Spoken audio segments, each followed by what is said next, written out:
Hi, நான் இப்போது கைமுறுக்கு பண்ண போகிறேன், பண்ணி உங்களுக்கு காட்ட போகிறேன். ஈரரிசி தான் கைமுறுக்குக்கு வேணும். அதனால் அரிசியை நன்னா உணர்த்தி ஊற வைக்கணும். ஊற வச்சுட்டு தண்ணியை வடிகட்டி துணியில் பரத்தி வைக்கணும். பரத்திட்டு கையில் தொட்டால் ஒட்டணும். லைட்டாக ஒட்டினதுக்கப்புறம் நீங்கள் அதை மிக்சியில் பொடிக்கணும். கைமுறுக்கு பண்ணணுமானா ஈரரிசி தான் சரியாகும். உணங்கின அரிசி கைமுறுக்குக்கு வராது. அதை நன்னா செலிக்கணும். ஹலோ, நான் இப்போ கைமுறுக்கு பண்ண போகிறேன். அதுக்கு என்னெல்லாம் மெஷர்மெண்ட்டுன்னு உங்கள்கிட்ட சொல்கிறேன். இதே அளவில் 11 கிளாஸ் அரிசி மாவு, எந்த கப்பில் நம்ம எடுக்கிறோமோ அது உங்களுடைய சௌகரியம் போல் எடுத்துகிட்டு 11 அளவு போட்டேன்னா 1 கப்பு உளுத்த மாவு, அதுக்கு தேவையான அளவு சீரகம், பெருங்காயம், வெண்ணெய், உப்பு. இப்போ நான் போட போகிறேன்.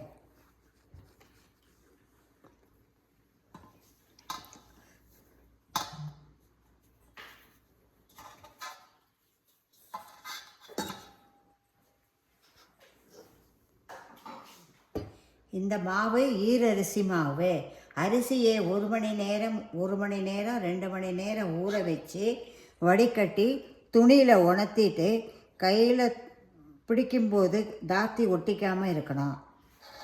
அப்போ நான் 11 இந்த அளவில் 11 கப்பு போட்டிருக்கேன். 11க்கு ஒரு கப்பு உளுத்த மாவு.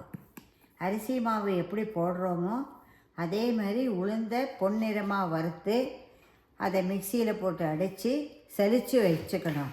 சலிக்காமல் போட்டேன்னா முறுக்கு வெடிக்கும். அதனால் இதுவும் ஈரமாவு தான். ஈரமாவு கூட நல்லா சலிச்சுக்கணும். சலிக்கலைன்னா முறுக்கு வெடிக்கும். அதனால் 11க்கு 1.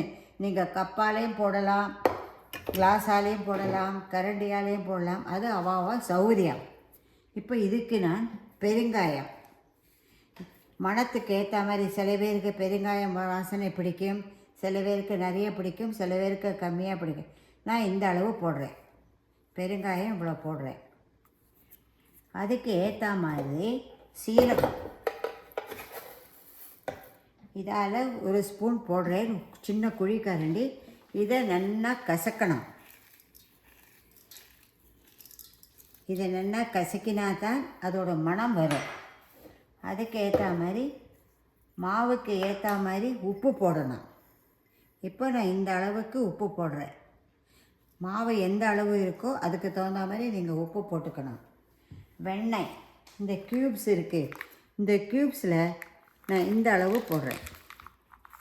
ஒரு 3 ஸ்பூன் அளவு. இந்த அளவு ஒரு எலுமிச்சம்பழம், நடுத்தர எலுமிச்சம்பழம் சைஸு இதை நான் போடுறேன். இதை நல்லா கசக்கிக்கணும். ஏன்னா இது மெல்ட்டை நான் பண்ணலை. ஏன்னா ஆல்ரெடி அது உருகி இருக்கிறதுனால இதை நான் அப்படியே கொஞ்சம் கையால் பிசுக்கிக்கிறேன். இப்போ தண்ணியை விட்டு பிசைஞ்சிட்டு உங்களுக்கு காட்டுறேன்.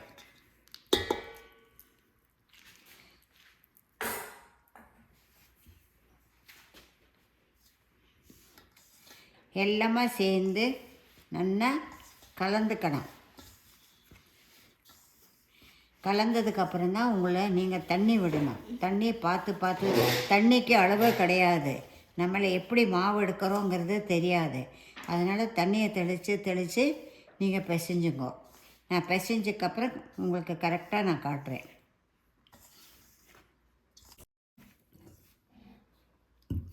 இப்போ நான் மாவை நல்லா கலந்தாச்சு. எல்லாம் ஒரே மாதிரி எல்லா பக்கமும் நம்ம போட்ட சீரகம், பெருங்காயம், உப்பு, வெண்ணெய் எல்லாம் நல்லா கலக்கணும். கலந்ததுக்கப்புறம் இப்படி பிடிச்சி பாருங்கோ, இப்படி பொடியணும். இப்போ நான் தண்ணியை விட்டு பிசைய போவேன்.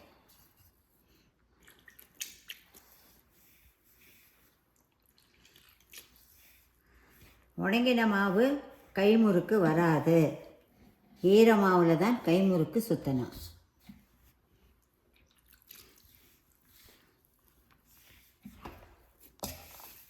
இந்த மாதிரி நம்ம பிசைஞ்சு வச்சுக்கணும்.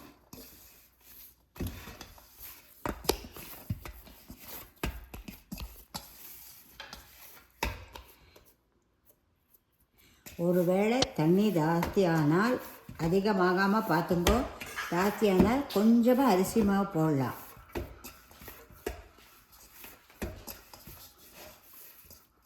அதுக்கு கொஞ்சம் அரிசி மாவு கையில் வச்சுக்கணும். நம்ம தேவைப்படாது. இந்த மாதிரி பிசைஞ்சுக்கணும். நான் மாவு பிசைஞ்சாச்சு.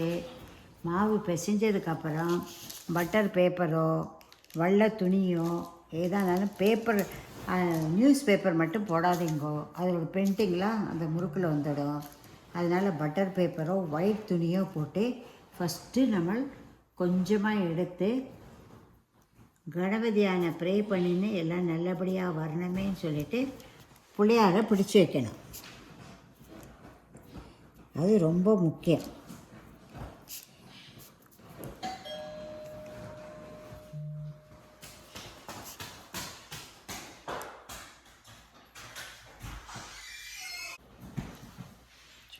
மாவு கொஞ்சம் கெட்டியாக இருக்கிற மாதிரி இருக்குது. அதனால் ரொம்ப கெட்டியானால் நம்மளுக்கு பிரி போடும்போது உடஞ்சிடும். அதுக்கு வேண்டி கொஞ்சம் கூட நான் தண்ணி தெளிச்சுட்டேன்.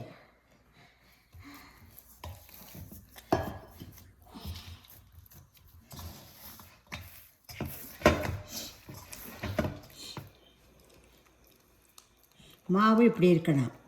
எண்ணெயை தொட்டுண்டு எந்த எண்ணெயானாலும் பரவாயில்ல, இந்த மாதிரி எடுத்து இப்படி மெலிசாக நம்ம கொண்டு வரணும்.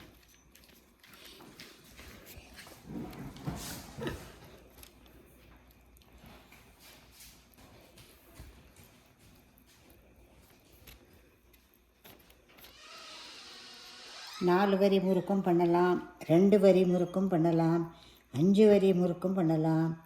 சீருக்கு எல்லோரும் 5 வரி முறுக்கு பண்ணுறா. நான் ஆற்ற அவசியத்துக்கு தான் சொல்லிவிட்டு நான் இப்போ 2 வரி முறுக்கு தான் பண்ணியிருக்கேன். எண்ணெயை தொட்டுட்டு உருட்டி அப்போ தான் நல்லா பிரி வரும், இல்லைன்னா பிரி வராது. எண்ணெயை தொட்டுண்டு இப்படி அமுத்திண்டு இப்படி ரவுண்டு கொடுக்கணும். கொஞ்சம் பிரி நல்லா அமுத்தணும். கையை மாவை நல்லா அமுத்தினா தான் பிரி வரும். பிரி வந்தால் நல்லா உள்ளே வேகும். வெந்ததுக்கப்புறம் எடுத்தாலும் கரகரன்னு இருக்கும். இப்படி போட்டு நம்ம ஒட்ட வச்சு விடணும். அப்படி ஜாயின் பண்ணினா இப்படி வரும். இப்போ நான் கடாயில் கேஸ் மூட்டி எண்ணெய் வச்சுருக்கேன். எண்ணெய் காஞ்சுதாங்கிறத இப்படி நீங்கள் பார்க்கணும். கொஞ்சம் ஆவி வருதான்னு. எண்ணெய் காஞ்சுதா இல்லையான்னு தெரியறதுக்கு ஒரு சின்ன அளவு முறுக்குடு மாவை இப்படி போடணும்.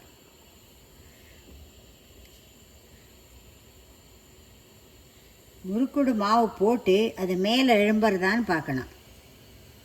அது மேலே எழும்பி எடுத்துனா எண்ணெய் காஞ்சிருக்குன்னு அர்த்தம்.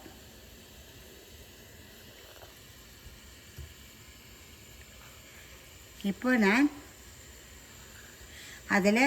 கடலெண்ணெய் ஏக்கம் போட்டிருக்கேன். கடலெண்ணெயில் ஒரு 4 ஸ்பூன் தேங்காய் எண்ணெயும் போட்டிருக்கேன். மிக்ஸ் பண்ணினா அது தேங்காய் எண்ணெயில் போட்ட மாதிரி இருக்கும். இப்போ நான் முறுக்கு சுட்டதை ஒரு டிஷ்யூ பேப்பரில் கொண்டு வந்திருக்கேன். பக்கத்துலேயே வச்சுட்டோம்னா முறுக்கோட ஷேப்பு மாறாது. இப்படி ஒன்று ஒன்றா போடணும். எண்ணெய் எவ்வளோ இருக்கோ அதுக்கு தகுந்த மாதிரி நம்ம சுற்றின முறுக்கு இப்படி போடணும். பார்த்து போடுங்கோ, கையில் சுடாதைக்கு படைக்கு.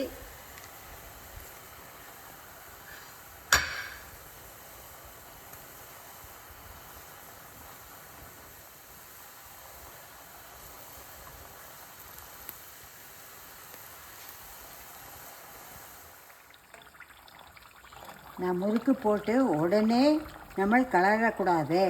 ஒரு 2 நிமிஷத்துக்கு அப்புறம் இந்த மாதிரி நல்லா கலரிட்டு பொன் கலர் வரணும். கோல்டன் கலர் சொல்லுவாளே, அந்த கோல்டன் கலர் சத்தம் ஓசை அடங்கணும். எண்ணெயோட ஓசை அடங்கணும். அடங்கினதுக்கப்புறம் இந்த மாதிரி நம்ம நல்லா எடுத்து ஒரு டிஷ்யூ பேப்பரில் வைக்கணும்.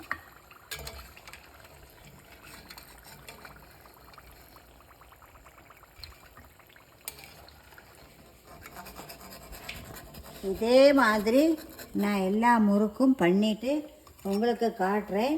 இது முடித்ததுக்கப்புறம் அடுத்தது நம்ம ரெடியாக வச்சுக்கணும்.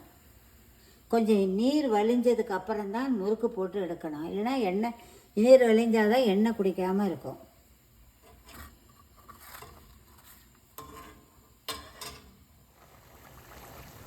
நான் இதை கடைசி பேட்ச் போடுறேன். இதை போடுறது சத்தம் அடங்கினதுக்கப்புறம் தான் எடுப்பேன். எடுத்ததுக்கப்புறம் அது எப்படி முறுக்கோடு சவுண்டு பாருங்க.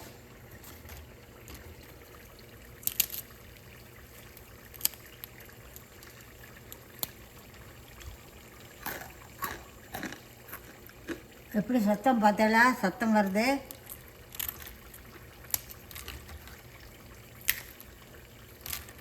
அவ்வளோதான். இது ஆற்றுல பண்ணினதுனால உளுத்தம் மாவும் அரிசி மாவும் சேர்ந்து பண்ணினதுனால இது உடம்புக்கு ஒன்றும் செய்யாது. என்றைக்காவது ஒரு நாள் சாப்பிட்றதுல ஒரு தப்பும் இல்லை. நீங்கள் ரிஃபைண்ட் ஆயிலாலும் சரி, நான் கடலை எண்ணெய் போட்டேன். ரிஃபைண்ட் ஆயிலாலும் சரி, எந்த எண்ணெயில் நல்லெண்ணெய் வேண்டாம். அதில் ஒரு 4-5 ஸ்பூனு தேங்காய் எண்ணெயை போட்டேன்னா தேங்காய் எண்ணெயில் பொரிச்சா மாதிரியே இருக்கும். ருசியும் சூப்பராக இருக்குது. இதே மாதிரி நீங்கள் செஞ்சு பாருங்க. நான் சொன்ன அளவு மாதிரியே போடுங்கோ. எப்படி இருக்குங்கிறது எனக்கு நீங்கள் சொல்லுங்கோ. நீங்கள் ட்ரை பண்ணுங்க. ஆற்றுல பிரி நன்னா வரணும். பிரி வந்தால் தான் உங்களுக்கு முறுக்கு நன்னா வெந்ததுன்னு அர்த்தம். கரகரப்பும் கொடுக்கும். கடைசி பேட்ச்சு நான் போட்டாச்சு. சத்தம் அடங்கினதும் எடுத்துடணும்.